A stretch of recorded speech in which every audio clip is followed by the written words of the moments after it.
తిరిగి BCN news కి స్వాగతం. తిరుపతి జిల్లా గూడూరు పట్టణంలోని కోర్టు ఆవరణలో బాల్య వివాహాల వల్ల జరిగే నష్టాల గురించి మండల న్యాయ సేవాధికార సంస్థ ఆధ్వర్యంలో ప్రజలకు అవగాహన సమావేశం నిర్వహించారు.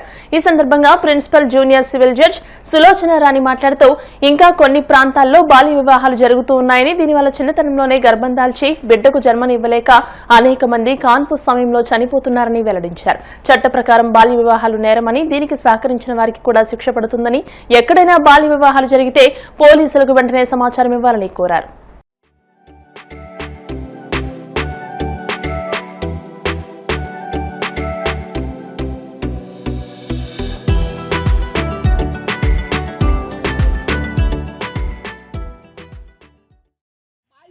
అంటే ఏంటి? ఇంతకు ముందు పాతకాలంలో అయితే ప్యూబర్టీ యుక్త వయసుకు రాకముందే అమ్మాయిలకి చాలా పెద్దవాళ్ళకి ఇచ్చి మ్యారేజ్ చేస్తుండేవాళ్ళు. ఎట్లా అంటే చాలా చిన్న పిల్లలకి 5 years 6 years వాళ్ళకే 30-40 years ఉండే వాళ్ళకి ఇచ్చి పెళ్లిళ్ళు చేసి సబ్సిక్వెంట్గా వీళ్ళు మ్యారేజ్ ఏజ్కి వచ్చి ప్యూబర్టీ అయిపోయి వీళ్ళు ఫ్యామిలీ లైఫ్కి వచ్చేటప్పటికే వాళ్ళు పెద్దవాళ్ళు అయిపోయి వాళ్ళు చనిపోవడము, తర్వాత వీళ్ళు విధవలు అయిపోవడము, ఇలాంటివన్నీ చాలా ఉండేవి. మనకు ప్రీవియస్గా పునర్వివాహం అనేది కూడా లేదు. బట్ సబ్సిక్వెంట్లీ ఎంతోమంది సంఘ సంస్కర్తల కృషి ఫలితంగా పునర్వివాహాలన్నీ వచ్చిన తర్వాత బాల్య వివాహాల నిరోధక చట్టం అనేటువంటిది 1929లోనే ఏర్పాటు చేశారు. మనకి చేసినప్పటికి కూడాను అదంత ఎఫెక్టివ్గా ఇంప్లిమెంటేషన్లో లేదు. ఎందుకంటే వివిధ సామాజిక పరిస్థితులు, పేదరికము, లేకపోతే అన్ఎడ్యుకేషను, అన్ఎంప్లాయ్మెంట్, ఇలాంటి ఎన్నో రకాల సమస్యల వలన అదంత ఎఫెక్టివ్గా ఇంప్లిమెంటేషన్లో లేదు. లేకపోతే మళ్ళా దాని మీద సబ్సిక్వెంట్గా చట్టాలు చేశారు. చట్టాలు చేసినప్పటికి కూడా ఇప్పటికి కూడా రీసెంట్ లాస్ట్ మంత్ కూడా ఎక్కడో చైల్డ్ మ్యారేజ్ జరిగింది అన్నది విన్నాను. ఎందుకు అలాంటి పరిస్థితులు వస్తున్నాయంటే తల్లిదండ్రులకు అవగాహన లేకపోవడం కావచ్చు, లేకపోతే వాళ్ళ ఆర్థిక సామాజిక పరిస్థితులు దానికి సహకరించకపోవడం కావచ్చు, ఇలాంటివన్నీ ఉంటాయి. మ్యారేజ్ ఏజ్ అంటే అమ్మాయికి 18 సంవత్సరాలు నిండాలి, అబ్బాయికి 21 సంవత్సరాలు నిండాలి. అది నిండిన తర్వాత మాత్రమే వాళ్ళకి పెళ్లి చేయాలి. నిండకపోతే ఏమవుతుంది అంటే రీసెంట్గా 12 ఏళ్ళ 13 ఏళ్ళ అమ్మాయికి మ్యారేజ్ చేశారు. 30 years అబ్బాయికి ఇచ్చి పేపర్లో వచ్చింది, న్యూస్ చదివాము. ఆ అమ్మాయి కన్సీవ్ అయింది. తర్వాత డెలివరీ టైంలో ఆ అమ్మాయి చనిపోయింది. ఆ 13 ఏళ్ల పాప ఇంకో బేబీకి బర్త్ ఇవ్వలేక డెలివరీ టైంలో చనిపోయింది. ఎందుకంటే 18 ఏళ్ళు నుండి 19 ఏళ్ళు వచ్చేంత వరకు కూడా శారీరక ఎదుగుదల ఉండదు అమ్మాయిల్లో. వాళ్ళు రేపు పొద్దున కాపురం చేసేదానికి కానీ, తర్వాత పిల్లల్ని కనేదానికి కానీ వాళ్ళ శరీరం సహకరించదు. తగినంతగా వాళ్ళ శరీరం ఎదుగుదల ఉండదు.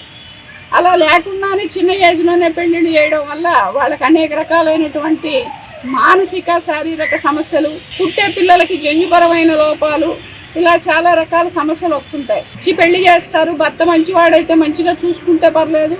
ఇన్కేస్ ఏదన్నా సమస్యలు వస్తే ఫ్యామిలీ లైఫ్లో అంత చిన్న ఏజ్లోనే అమ్మాయికి పెళ్లి చేస్తే ఆ అమ్మాయి తను బ్రతకాలి, తనతో పాటు మళ్ళీ ఒకరో ఇద్దరో పిల్లలు పుడితే వాళ్ళని బ్రతికించాలి అంటే వాళ్ళకి సరైన దిశానిర్దేశం చేసి వాళ్ళకి చదువు పట్ల అవగాహన కల్పించి వాళ్ళ బ్రతుకు వాళ్ళు బ్రతికేలాగా, వాళ్ళ కాళ్ళ మీద వాళ్ళు నిలబడేలాగా అమ్మాయిలకి తోడ్పాటునిచ్చి వాళ్ళని ఒక స్థాయికి తీసుకొచ్చిన తర్వాత పెళ్లి చేస్తే జీవితంలో ఎలాంటి సమస్యలు వచ్చినా వాటిని వాళ్ళు అధిగమించి వాళ్ళని వాళ్ళు సంస్కరించుకోగలుగుతారు, పిల్లల్ని మంచి బాటలో తీసుకెళ్ళగలుగుతారు. తద్వారా సమాజానికి మనకందరికీ తోడ్పాటును అందించగలుగుతారు.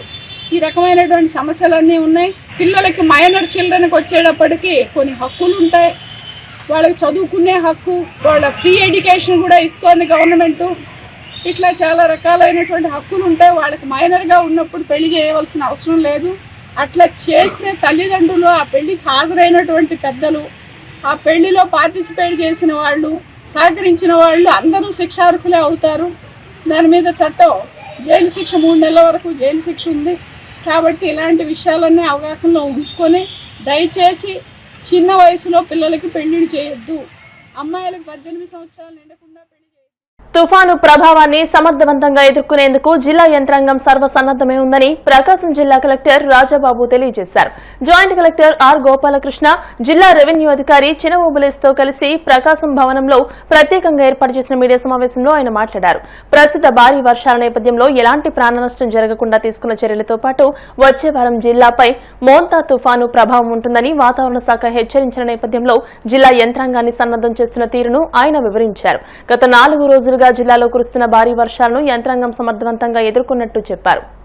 గత 4 రోజులుగా మన జిల్లాలో తుఫాను కారణంగా వర్షాలు కురవడం, కొన్ని వాగులు కూడా పొంగడం ఇవంతా జరిగింది. ఈ 4 రోజులు కూడా జిల్లా యంత్రాంగం అంతా కూడా అప్రమత్తమై చాలా ఎఫెక్టివ్గా ఎదుర్కోవడం జరిగింది.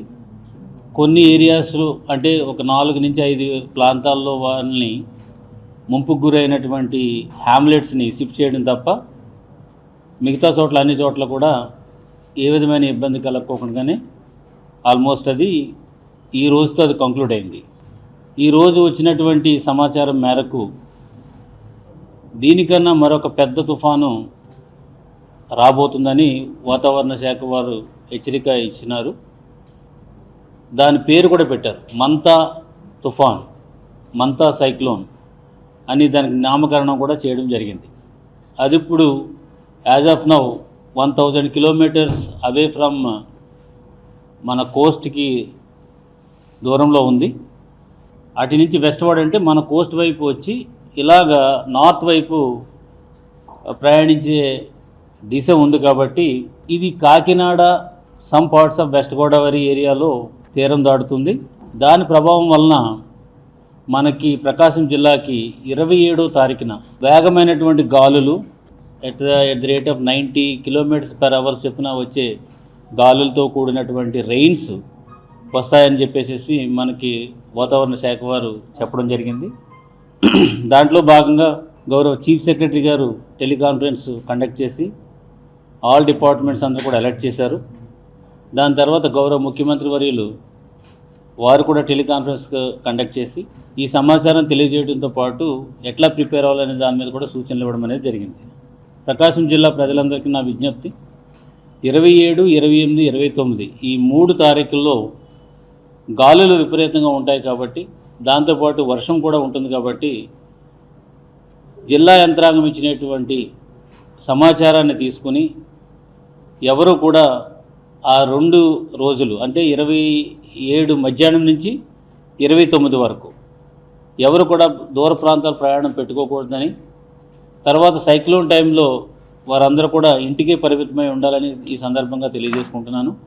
సైక్లోన్ రాకముందు జనరల్గా మనం ప్రిపేర్ అయ్యే విధానంలో డిపార్ట్మెంట్ నుంచి అయితేనేమి లేదా అక్కడ లోకల్లో ఉన్నటువంటి ఆఫీసర్స్ మీకు కమ్యూనికేట్ చేస్తారు. ఈ గాలులకి థ్యాచ్డ్ హౌసెస్ లేదా పాత ఇళ్ళు ఏమన్నా ఉన్నా, ఇటుకతో కట్టిన ఇళ్ళు, తర్వాత మట్టితో కట్టిన ఇళ్ళు, పెద్ద చెట్లు ఏమన్నా ఉంటే దాని కింద ఉన్న ఇళ్ళు, ఇవన్నీ కూడా కొంచెం ప్రమాదకరం. కాబట్టి మా ప్రభుత్వ యంత్రాంగం అంతా కూడా జిల్లాలో గ్రామాల్లో ఉన్నటువంటి విలేజ్ సెక్రటరియట్ ఎంప్లాయీస్ అందరూ కూడా మీ దగ్గరికి వస్తారు. సో అది ఎన్యూమరేట్ చేసినప్పుడు మీరు వారితో సహకరించాలి. మీకు ఆల్రెడీ రిలీఫ్ క్యాంప్స్ కూడా మనం ఐడెంటిఫై చేస్తున్నాము. సో ఆయా ప్లేసెస్కి మీరందరూ కూడా షిఫ్ట్ కావాలని చెప్పి ఈ సందర్భంగా తెలియజేసుకుంటున్నాను. ఏదేమైనప్పటికీ మనకి ఏ విధమైనటువంటి హ్యూమన్ లాసు, క్యాటిల్ లాసు జరగకూడదు. కాబట్టి ముందుగానే మనం ఈ సమాచారం ఇస్తున్నాము. సో ప్రతిరోజు 5 గంటలకి రేపటి నుంచి ఎవ్రీడే ఆ యొక్క తీవ్రతను బట్టి ప్రతిరోజు 5 గంటలకి, సాయంత్రం 5 గంటలకు కానీ, లేదంటే కనుక మార్నింగ్ ఎర్లీగా 10 ఆ ప్రాంతంలో కానీ ఒక ప్రెస్ మీట్ ద్వారా మీకు సిచ్యువేషన్ అంతా కూడా మీకు తెలియజేస్తాము. దయచేసి ప్రజలందరూ కూడా దీనికి కోఆపరేట్ చేయాలని సందర్భంగా తెలియజేసుకుంటున్నాను. అదేవిధంగా ప్రతి మండలానికి కూడా ఒక ఇన్ఛార్జ్గా ఒక ఆఫీసర్ని పెట్టడం జరిగింది. వారు ఆ మండలంలోనే ఉంటారు. అక్కడ ఉన్నటువంటి ఆఫీసర్స్ అందరితో కోఆర్డినేట్ చేసుకుంటుంటారు. డివిజన్లో డివిజనల్ హెడ్స్ ఉంటారు.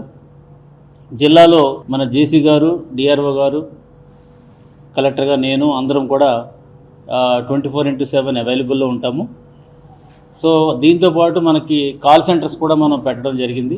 ఆ నెంబర్స్ కూడా మీ అందరికీ ఇప్పుడు కమ్యూనికేట్ చేస్తాము.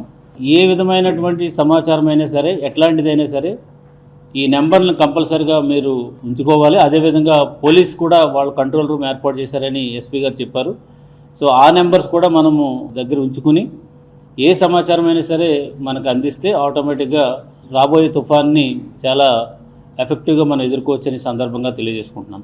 మరి ముఖ్యంగా ప్రజలందరికీ చెప్పేది ఏంటంటే, ఆఫీసర్స్ మీ దగ్గరకు వచ్చి ఇక్కడ పర్టికులర్ ప్లేస్లో అంటే మేమంతా కూడా అప్పుడు ఏ లో లేయింగ్ ఏరియాస్ ఏమున్నాయి, ఏది ఎఫెక్ట్ అవుతుంది అనేది కూడా మేము ఇప్పుడు వర్కౌట్ చేస్తున్నాం, మ్యాపింగ్ చేస్తున్నాం. దాని ప్రకారమే ఆఫీసర్స్ అందరూ కూడా మీ దగ్గరికి వచ్చి మీకు చెప్తారు. దాని ప్రకారం మీరు అందరూ కూడా వాళ్ళకి కోఆపరేట్ చేయాలని సందర్భంగా తెలియజేసుకుంటున్నాను. తర్వాత ఏమన్నా ఈ 3 రోజులకు సంబంధించినటువంటి నిత్యావసర వస్తువులు ఏమైనా ఉంటే కనుక అవన్నీ కూడా మీరు ఇంట్లోనే పెట్టుకోవాలి. తర్వాత ఈ 2 రోజులు కూడా ఎట్టి పరిస్థితుల్లో మీరు బయటికి రాకూడదు. పోలీసు వారికి, రెవెన్యూ వారికి కూడా అందరికీ కూడా చెప్పడం జరిగింది, ఆదేశాలు ఇవ్వడం కూడా జరిగింది. ఈ సైక్లోన్ టైంలో బయటికి రావడం అనేది మంచిది కాదు. సో అట్లాంటప్పుడు మా సిబ్బంది కూడా మిమ్మల్ని అడ్డగించడం కూడా జరుగుతుంది. మీరు దయచేసి కోఆపరేట్ చేయాలి. ఇదంతా కూడా మీకోసమే కాబట్టి మీరు దయచేసి సీరియస్గా తీసుకోవాలని ఈ సందర్భంగా తెలియజేస్తున్నాను. కలియుగ ప్రత్యక్ష దైవం తిరుమల శ్రీ వెంకటేశ్వర స్వామివారిని మంత్రి నాదెండ్ల మనోహర్ దర్శించుకున్నారు. వీఐపీ విరామ దర్శన సమయంలో స్వామివారి సేవలో పాల్గొని మొక్కులు చెల్లించుకున్నారు. దర్శనానంతరం వీరికి రంగనాయకుల మండపంలో వేద పండితులు వేదాశీర్వచనం అందించగా ఆలయ అధికారులు స్వామివారి తీర్థప్రసాదాలు అందజేసి పట్టువస్త్రంతో సత్కరించారు.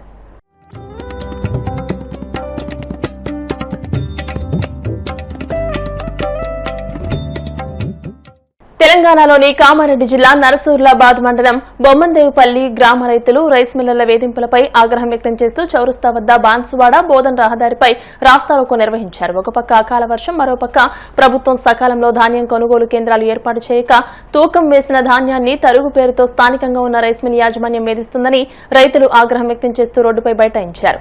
ప్రభుత్వ తీరు, రైస్ మిల్లర్ల వేధింపులు భరించలేక ఓ రైతు వంటిపై పెట్రోల్ పోసుకునే ప్రయత్నం చేయగా పోలీసులు అడ్డుకున్నారు. దీంతో రైతుల రాస్తారోకోలో గందరగోళ పరిస్థితి ఏర్పడింది.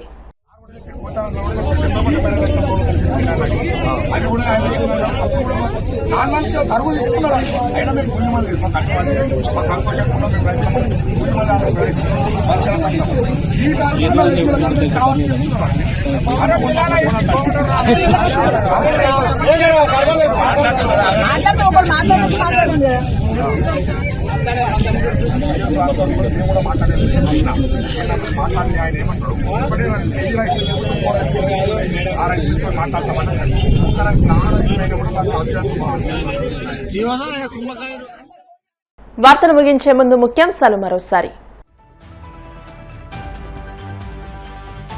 తుఫాన్ దూసుకొస్తున్న నేపథ్యంలో అధికారులు, రైతులు అప్రమత్తంగా ఉండి ముందస్తు చర్యలు చేపట్టాలి. ప్రభుత్వ విప్ తాడేపల్లిగూడెం ఎమ్మెల్యే బొలిశెట్టి శ్రీనివాస్ సూచనలు.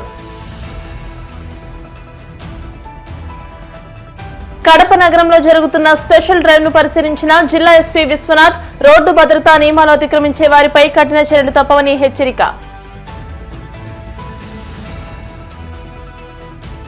హైదరాబాద్ ఐటీ రంగానికి చంద్రబాబు చేసిందేమీ లేదన్న మాజీ ఎంపీ భరత్.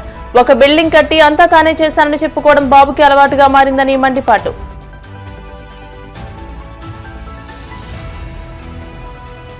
తిరుమల శ్రీవారిని దర్శించుకున్న మంత్రి నాదెండ్ల మనోహర్. ఆలయ మర్యాదతో స్వాగతం పలికిన అధికారులు. ఈ వార్తలు ఇంతటితో సమాప్తం. మరిన్ని వార్తల కోసం BCN digital YouTube channel, Facebook page ని ఫాలో అవ్వండి. అప్డేటెడ్ వార్తల కోసం ప్లీజ్ సబ్స్క్రైబ్.